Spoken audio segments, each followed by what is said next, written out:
Saya kemarin lebih cenderung buka ke perintis seperti Sawarna. Sawarna itu kan sebenarnya angkutan wisata aslinya kan. Nah, saya buka waktu tahun 2016 itu di trayek perintis. Dan alhamdulillah sekarang penumpangnya sudah lumayan. Jadi sudah lumayan baik penumpangnya kalau bahasa load factor di kami ya. Load factornya itu hampir 80%.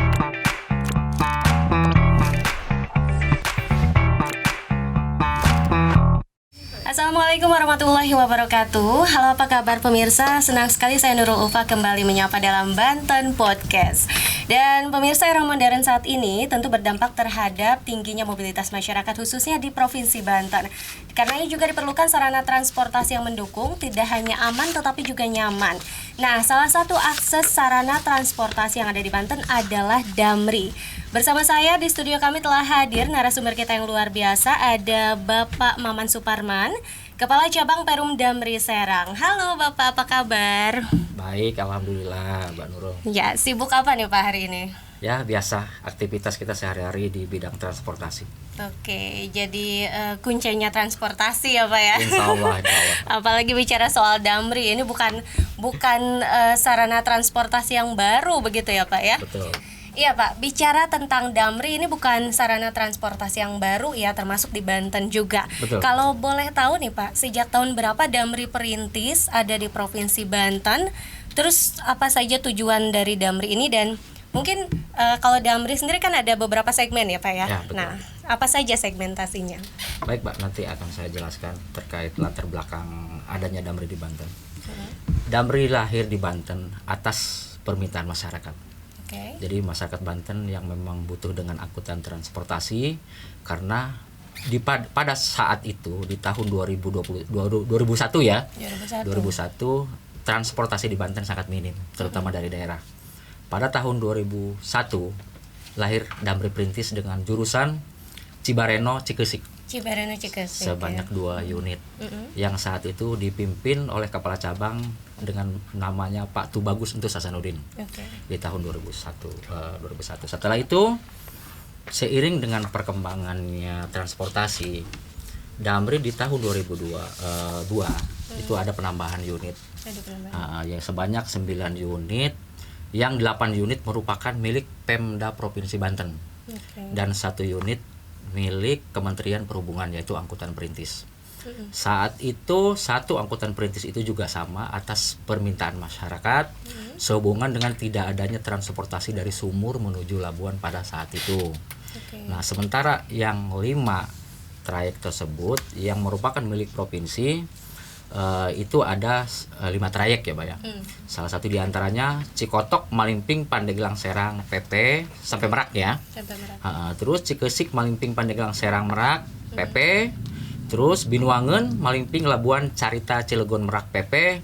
Tanjung Lesung, Labuan, Pandeglang, Serang, Merak, PP.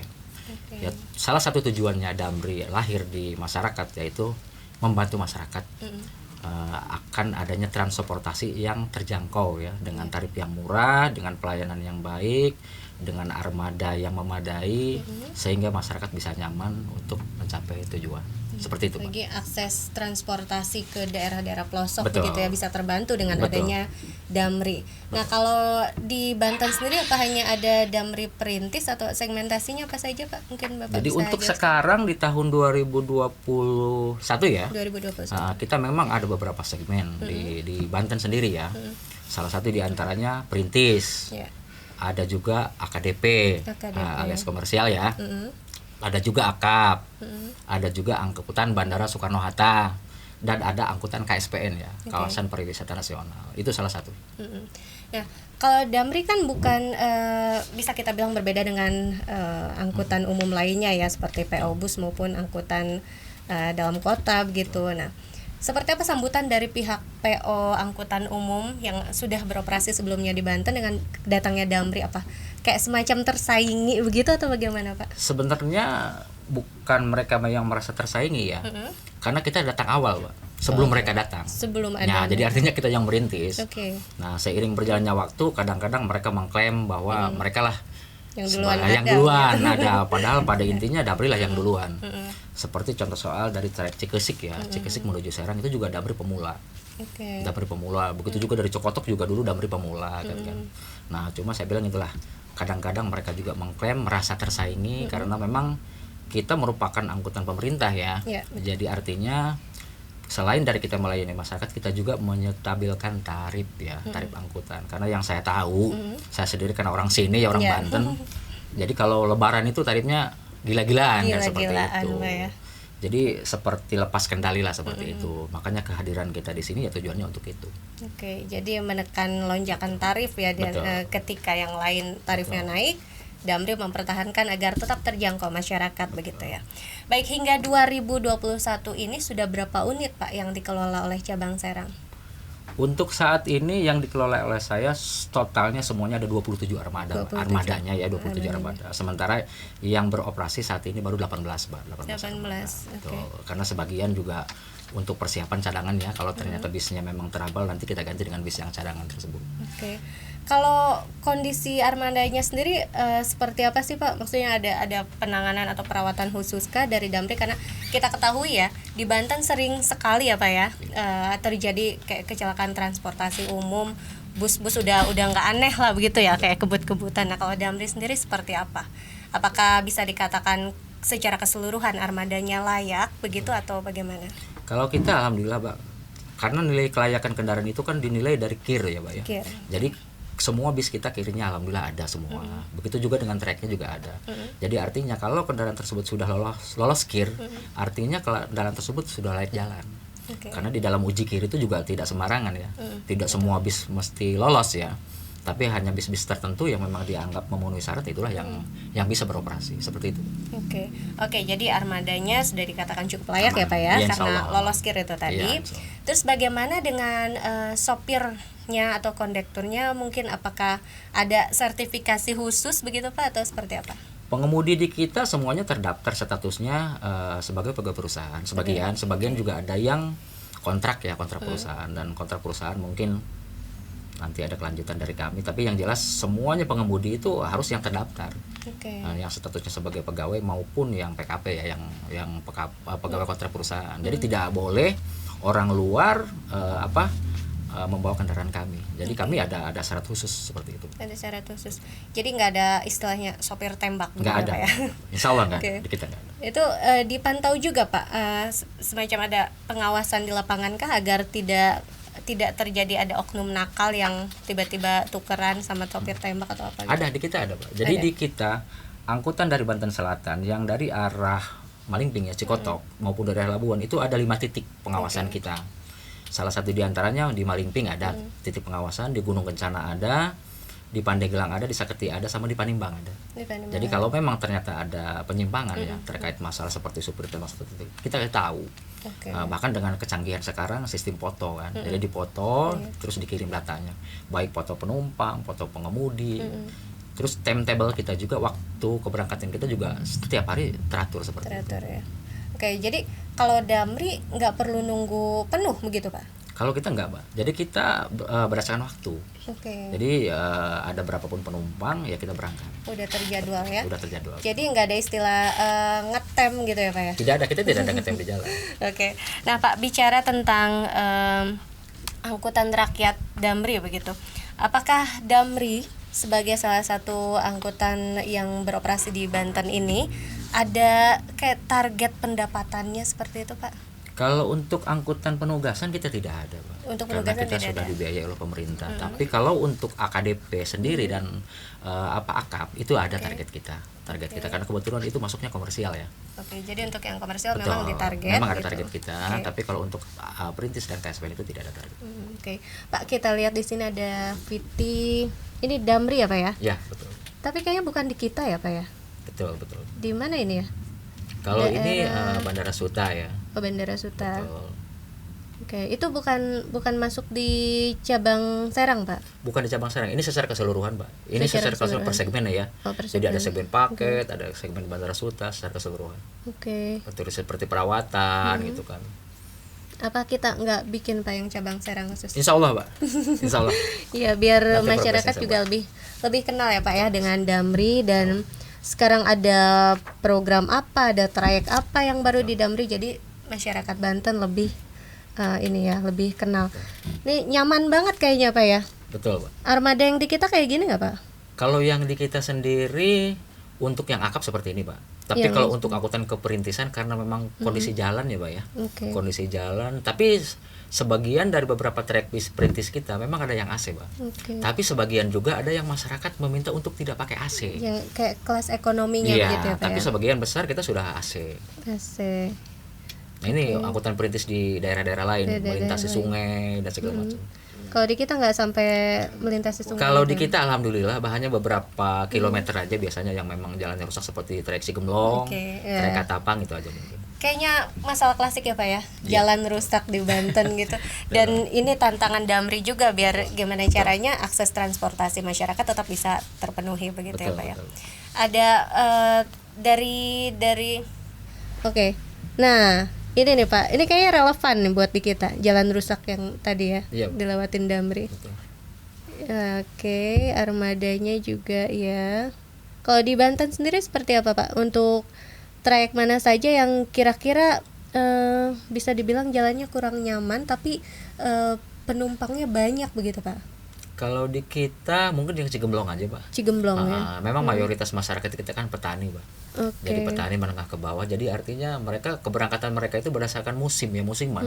Kalau mereka habis panen baru penumpang banyak. Tapi kalau masa paceklik penumpang nggak turun. Nah, seperti itu Pak. Ini bisa antar pulau juga Pak? Ya antar pulau Pak. Di Cabang Serang ada Pak? Di Cabang Serang kita kebetulan tidak ada. Mungkin ini khususnya mungkin perintis di biasanya Ambon. Saya kebetulan dulu pernah survei ke sana. Di Ambon itu dia melintasi sungai, terus naik kapal gitu. Perintisnya seperti itu. Bahkan dalam sekian ratus kilo aja bisa nyampe perjalanan 3 hari 4 hari karena melintasi sungainya pasang, dia nggak bisa lewat seperti itu. Itulah perintis. Kendala juga ya. Betul, itulah perintis. Jadi tantangannya untuk yang perintis ini nih yang paling berat sebetulnya Pak ya, karena ngelewatin jalan rusak, sungai dan sebagainya.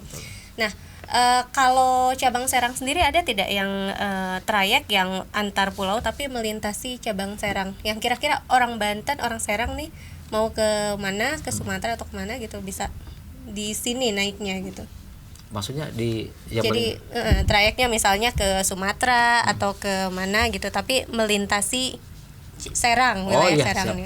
Jadi kebetulan kita ini sebenarnya dilintas Cabang Serang itu dilintasi beberapa cabang, Pak. Beberapa cabang, salah satu diantaranya cabang Ponorogo ya. Jadi Ponorogo itu trayeknya dari Ponorogo ke Jambi, tapi dia melintasi Serang. Makanya saya bikin konektivitas antar cabang di Terminal Pakupatan. Jadi masyarakat Banten yang dari daerah, mereka bisa singgah di Terminal Pakupatan, mereka bisa naik di bisnya yang melintasi. Jadi bukan cuma Ponorogo, ada juga bis Jogja. Bis daerah jadi Jawa gitu daerah ya. Ponorogo dia dengan jurusannya Jogja ke Tugumulyo. Ada juga Palembang. Palembang juga ada yang ke Jogja, ada juga yang ke Jakarta. Begitu juga dengan Bandar Lampung. Bandar Lampung hampir semua daerah di Bandar Lampung itu semua terisi oleh Damri. Di Bandar Lampung. Betul, kebetulan saya sebelum ke Serang saya kemarin di Bandar Lampung.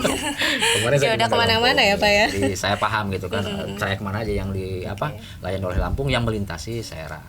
Begitu juga dengan paket ya Pak. Kebetulan kita juga ada segmen paket ya, sekarang juga saya lagi bangun untuk paket di Serang bisa dikirim ke berbagai daerah, berbagai pulau, baik ke Sumatera maupun ke Jawa, itu lewat Damri.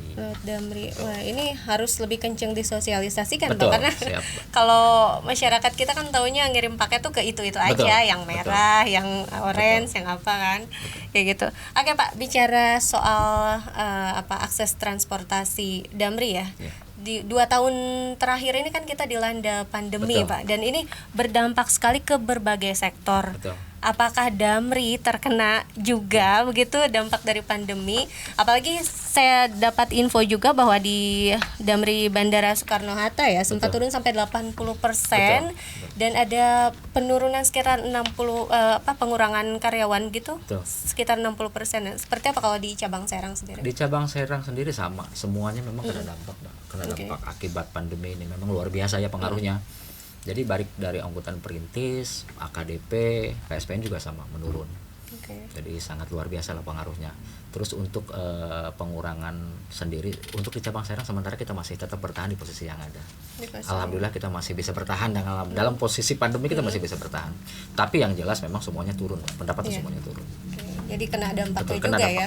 Cabang Serang juga ya. kalau untuk saat ini kan sudah mulai zona kuning begitu ya. Terus sudah mulai mereda pandeminya, mudah-mudahan cepat berakhir begitu ya Pak ya. Oke.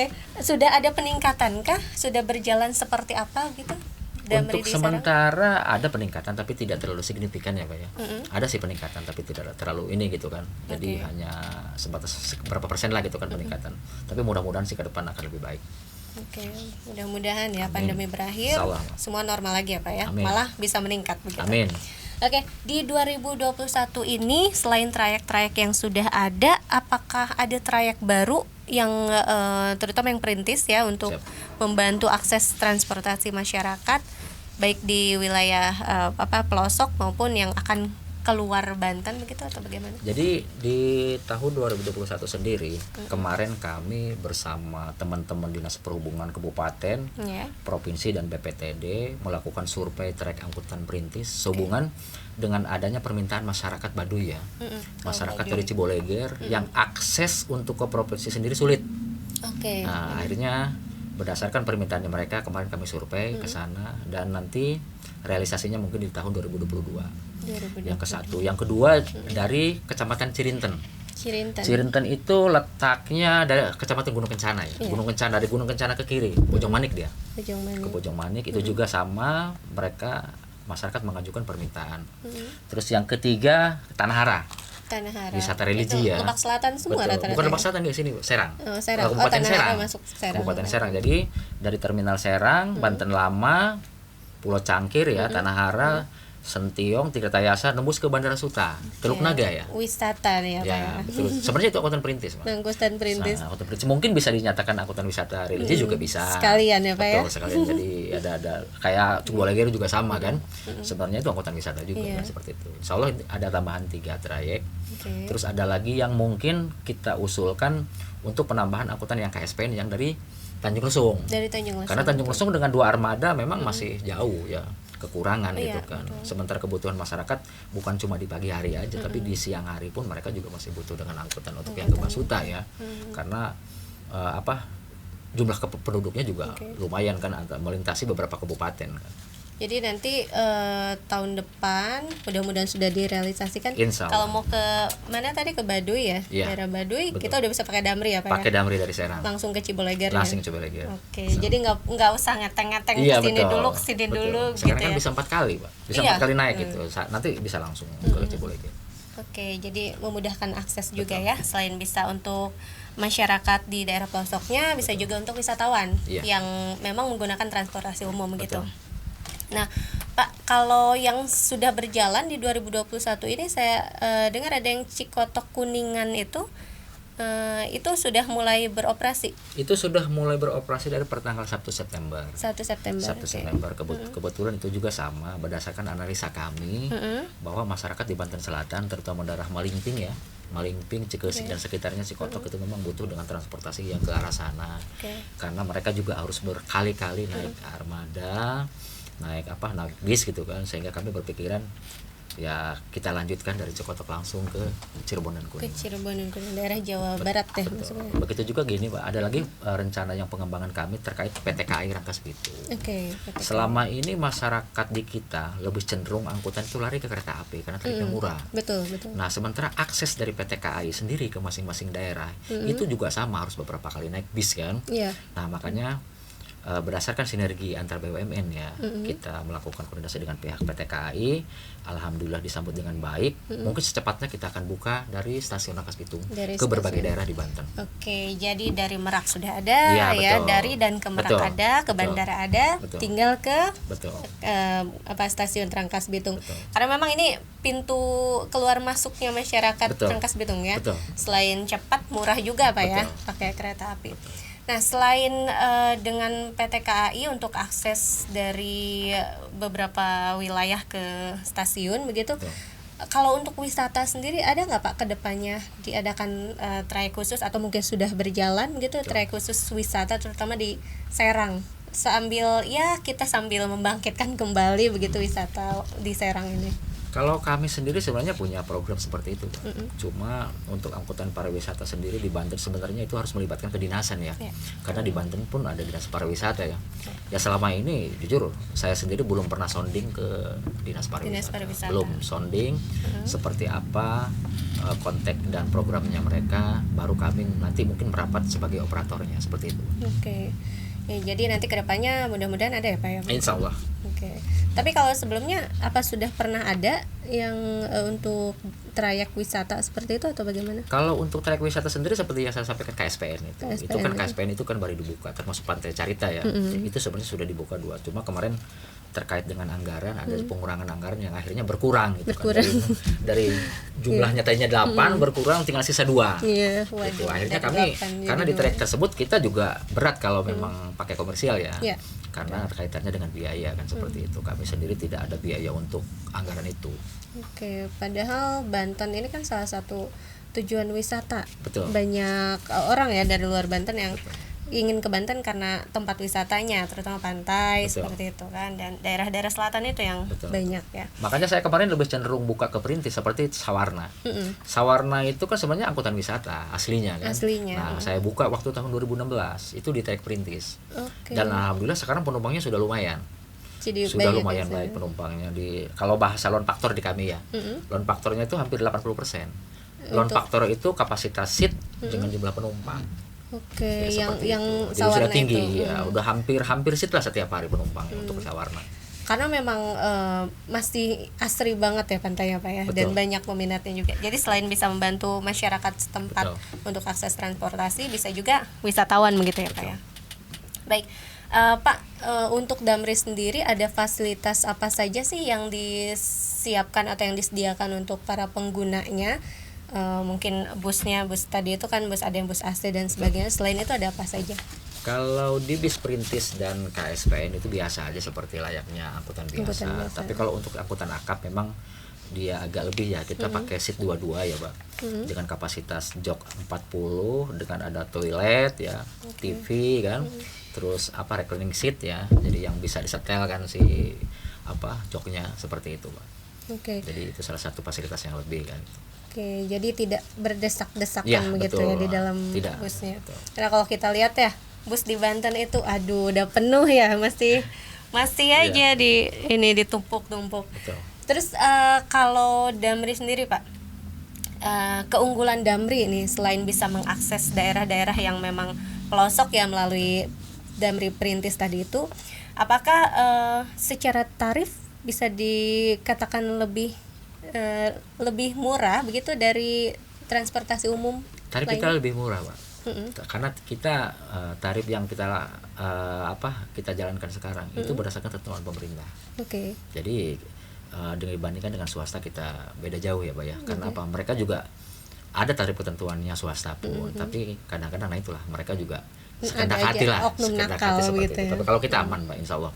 Kita memang justru waktu tahun 2014 kita sempat mengalami di demo. Saat itu di demo angkut swasta sehubungan dengan katanya Damri tarifnya terlalu murah. Seperti itu gitu. Jadi itu salah satu dampak. Sebenarnya bagi kami itu malah suatu kebanggaan. Jadi artinya berarti masyarakat banyak meminati Damri. Nah Pak, kalau dari segi keamanan mobil sendiri, apa ada asuransi keselamatan jiwa bagi para penumpang ya? Mengingatkan ada saja resiko di perjalanan seperti itu. Kita lengkap Pak. Ada lengkap. Baik asuransi penumpang maupun asuransi kendaraan, kita semuanya sudah lengkap. Baik, sebelum kita tutup podcast kita kali ini, mungkin ada closing statement yang ingin Bapak sampaikan berupa imbauan, harapan kepada masyarakat, terutama masyarakat pengguna Damri begitu. Silakan Pak. Assalamualaikum warahmatullahi wabarakatuh. Saya Maman Suparman, Kepala Cabang Perum Damri, Cabang Serang, menyampaikan kepada masyarakat bahwa Damri merupakan angkutan penugasan yang ditugaskan oleh pemerintah untuk membantu masyarakat. Kami akan melayani masyarakat dari dan ke berbagai tujuan dengan tarif yang murah, aman, nyaman, dan aman. Insya Allah masyarakat akan merasakan fasilitas yang disiapkan oleh pemerintah, dan kami insya Allah akan amanah melaksanakan tugas. kami bertekad untuk membantu masyarakat pada umumnya, terutama masyarakat yang menengah ke bawah yang memang sangat-sangat mengandalkan apa yang namanya angkutan. Makanya saya secara pribadi, orang Banten asli, saya insya Allah akan membantu masyarakat, saudara-saudara dari daerah yang ke kota maupun dari kota ke daerah, dengan harapan saya bisa berbakti untuk bangsa dan negara. Terima kasih banyak. Oke, baik. Terima kasih sekali Pak Maman Suparman selaku Kepala Cabang Perum Damri Serang sudah hadir di studio kami berbagi informasi untuk masyarakat Banten Podcast ya Pak ya. Sehat selalu Pak, selamat bertugas kembali. Sama-sama. Baik pemirsa, itu tadi perbincangan kita mengenai transportasi Damri, dan kita akan jumpa lagi di episode berikutnya hanya di Banten Podcast. Terima kasih, sampai jumpa dan wassalamualaikum warahmatullahi wabarakatuh. Waalaikumsalam warahmatullahi wabarakatuh. Pak.